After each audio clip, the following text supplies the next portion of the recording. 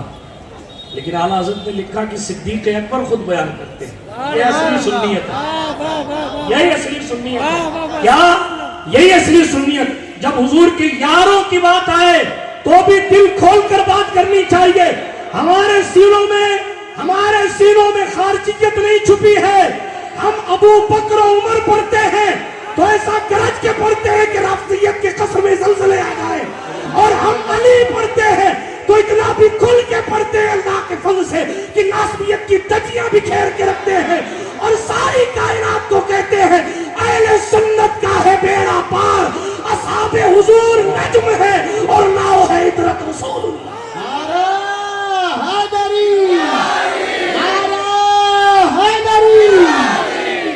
فرمایا صدیق اکبر راضی ہے اس روایت کے۔ اعلیٰ حضرت اس روایت کو اور بھی کتاب سے لا سکتے تھے، اور بھی راوی سے لا سکتے تھے، لیکن امام اہل سنت نے نظریہ تو یہی دیا، نہ صرف شعر میں نہیں دیا، اپنی کتابوں میں یہی نظریہ دیا۔ ہم سنی ہیں، نہ اہل بیت کا دامن چھوڑنے والے ہیں، نہ صحابہ کا دامن چھوڑنے والے۔ بہرحال عرض کیا کر رہا تھا، کیا کہتے ہیں؟ بندوبست پل صراط کا، معرکہ محشر میں صراط کا بندوبست اسی کے ہاتھ میں ہوگا جب تک وہ پروانہ اجازت نہ لکھ دے گا، گزر نہ ملے گا۔ یہ الفاظ پڑھے میں نے، مطلب علی سائن کریں گے تو پل صراط پہ گزریں گے، علی دستخط کریں گے، اجازت دیں گے تو پل صراط پر گزریں گے۔ اسی کو علماء کہتے ہیں چٹھی دے گا۔ اعلیٰ حضرت نے لکھا وہ گزر نہیں، بندہ گزر ہی نہیں پائے گا اگر حضرت مولا مشکل کشا نہ لکھیں۔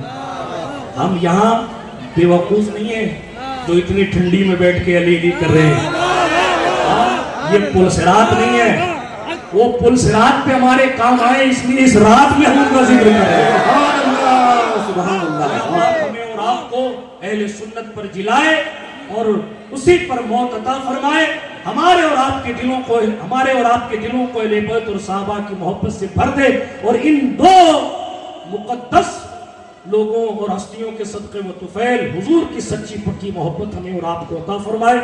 آمین۔ استغفر اللہ تعالی ربی من کل ذنب و اتوب الیہ۔ السلام علیکم ورحمۃ اللہ تعالی وبرکاتہ۔